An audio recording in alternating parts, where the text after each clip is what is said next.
जे बर' थुनलाइ आफादनि हाखौ मालाबाबो CRPF केम्प बानायनो होआखै। बे सयथ' CRPF केम्प बानायाखै। बाहाय मोनसे हारिमु आफाद होननाय मोनसे जोंहा अडिट'रियाम दङ आरो बेनि लोगोसे जोंहा खालिहा मोनसे दङमोन, दा रुंसारि जाना थांबाय जोंहा जयन्त बसुमतारी होननाय एक्स प्रिन्सिपालनि फिसाला, बिथांमोननि हाखौ आङो बायना होदों अडिट'रियाम बानायनायाव। प्लटआ फिसा जानायखाय प्लट मोनसे बायना होबावदों आं लानायाथ' बादानो हो, आंहा बायना होबावदों बाहाय। आरो जेब्ला बे अडिट'रियामा खालि दंमोन, बे समाव जोंहा उदालगुरियावहाय सिटुवेसनफ्रा बारा मोजां नङामोन। डिस्ट्रिक्ट एडमिनिस्ट्रेसना ओरैनो गोलैना थानायखाय बाहाय CRPF केम्प बानायना दोनदों। दिनै जोंहा नावहेरुवा प्राइमारि BPF राजनिति हान्जानि मोनसे सुबा कमिटिनि सभापति, सेक्रेटारि आरो मेम्बार्सफोरनि आरो लोगोसे बुथ कमिटिनि सभापति, सेक्रेटारि, मेम्बार्स जोंनि पेरेन्ट बडि, इयुथनि आरो उइमेननि आरो BSUनि मोनसे सावरायमेल जादोंमोन। प्राय गासै सुबा कमिटिनिफ्रा फैजोबदों आरो जोंनि बे सावरायमेलावहाय जोंनि BPF राजनिति हान्जाया सरकार फैब्ला मा खामानि मावगोन बे बाथ्राफोरखौनो जों बिथांमोननो बुंथिना होदों। बिथांमोना रायजो राजानि गेजेराव जाहाथे थांनो हायो आरो न'खर न'खर थांनानै जाहाथे प्रसार खालामनो हायो, बेफोरबायदि बाथ्राफोरखौ जों बुंदों। आरो बे जोंनि थाखाय दिनै खोब मोजां बाथ्रा। गोबां रायजोफोर फैबाय, सहजुगिता खालामदों आरो बिथांमोना दिनै खोथा होदों जे जेरैखि जाया नावहेरुवा प्राइमारिनिफ्राय बांसिन भुट होगोन होननानै बिथांमोना जोंखौ बुंदों आरो बे जोंनि नावहेरुवा प्राइमारिनि थाखाय गोजोनथावना बाथ्रा। दिनै बे सावरायमेलनि जुगिदिनो 35 जन जोंनि गुबुन गुबुन राजनिति हान्जानिफ्राय जोंनि BPF राजनिति हान्जायावहाय जयेन जाफैदों आरो बिथांमोननि जयनिं जानाया जोंखौ आरो बांसिन गोख्रों खालामगोन आरो थुलुंगा होगोन जोंनि मावथिफोरखौ। आं आसा खालामगोन नावहेरुवा प्राइमारिया जथेस्थ' माने सक्तिशालि जाबाय आरो आं गावबो गहपुराव थांदोंमोन, भालुकपुं ओनसोलाव थांदोंमोन, जयसिरि ओनसोलाव थांदों आरो बेनिफ्राय बातासिपुरनि साहा बिथिंबो बेरायहैदों आरो बाहाय थांनानै नुहैबाय। जोंबो मोनसे सन्देह खालामदोंमोन जे जोंखौ समर्थन खालामग्रा ओंखारगोन ना ओंखारा। आथिखालाव जों नुबाय माने ओरैबायदि माने लोब फैदों रायजो राजाफ्रा जे जिहेतु BPF राजनिति हान्जाया हाग्रामा महिलानि दैदेननायाव सरकार खालामखागोनब्ला गुबुनजों थानानै जोंहा जेबो लाब जानाय नङा। बेखायनो जोंहा गोबां समस्या दङ जोंनि ओनसोलफ्राव आरो गोबां गामि हाबबावनो दं। हाग्रामा महिलानि दैदेननायाव जिहेतु सरकार जागोन आरो बिथांमोना निस्सय हागोन, बेखौ फोथायनानैनो दिनै गोबां रायजो राजाफ्रा लोब फैनानै जोंनि BPF राजनिति हान्जायाव हाबफैदों आरो दिनैनि तारिखसिम गोबां कमिटि जों दानो हाबाय। महिला committee, youth committee, primary committee मथा मथि जों बनायजोबनो हाबाय आरो दिनैनि तारिखआव जिबायदि फैदों, बिसेसकरि UPPL राजनिति हान्जानिफ्राय जे UPPL राजनिति हान्जाया शून्य जानो थांगासिनो दं एकदम एन्टायार BTC-आवनो आरो दा जुदि बेबायदि फैयोब्लाथ' UPPL दोलोआ जोबसिगोन आरो जोबनाया रोखाखा। समाया बुंगोन ना, दा नोंथांमोनाबो नुगासिनो दं बाहाय UPPL-हा मा दंबावो, जेबोआनो गैला। UPPL-नि गासै जेसेबांखिनि फैदों गासैबो जइन खालामदों। दिनै गोबां UPPL-नि आरो वार्कारफ्रा आरो फैनो नाजागासिनो दं।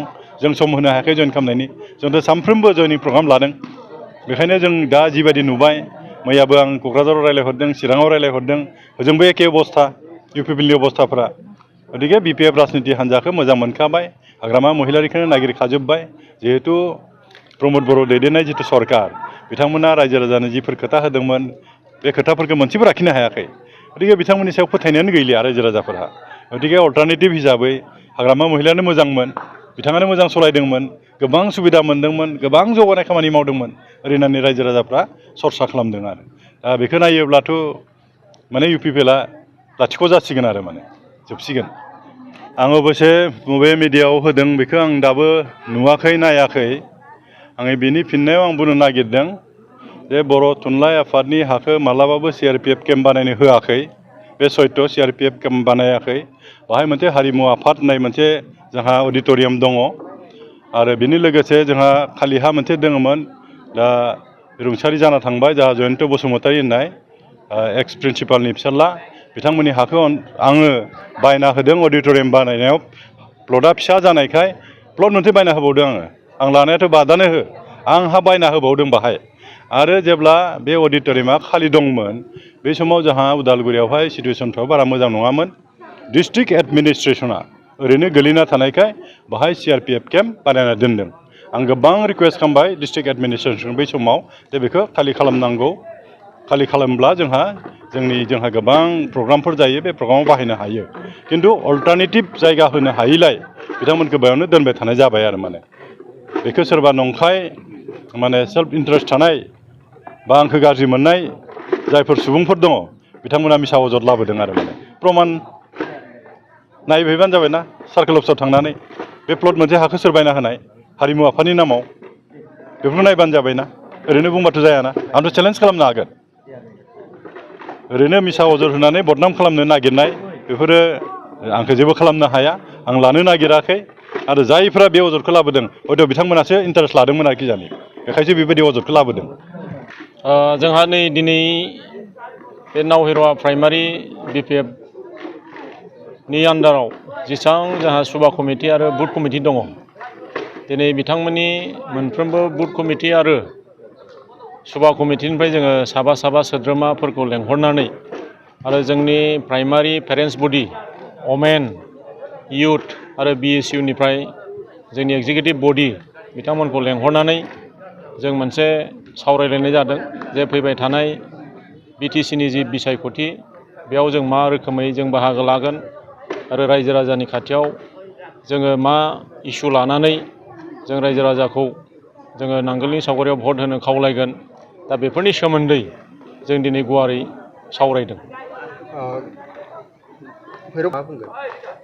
बेथ' सैथो बाथ्रा दिनै फैबाय थानाय जि बिसायख'थि बे बिसायख'थिनि थाखाय दिनै रायजो राजाफ्रा जोंनि BPF राजखान्थि हान्जानि बिजाथिखौनो भट होनो थाखाय साखाफारा जादों आरो दिनै गोबां प्राइमारियाव जोंहा जयनिंनि हाबाफारि जागोन। दिनै जों गिबि खेबनि थाखाय जों नावहेरुवा प्राइमारियाव गासै गुबुन गुबुन राजखान्थि हान्जानिफ्राय दिनै जोंहा 35 जना दिनै जोंनि BPF राजखान्थि हान्जायाव जयनिं जाबाय। जों बिथांमोनखौ बरायदों आरो फैबाय थानायाव समाव जों बिथांमोनजों जयै खामानि मावगोन होननानै जोङो खोथा होबाय आरो बिदिनो जोंहा मोनफ्रोमबो प्राइमारिफोराव दिनै जयनिंजों लोगोसे जोंहा सोद्रोमाफोरनि सावराय मेल जों लालांबाय थागोन।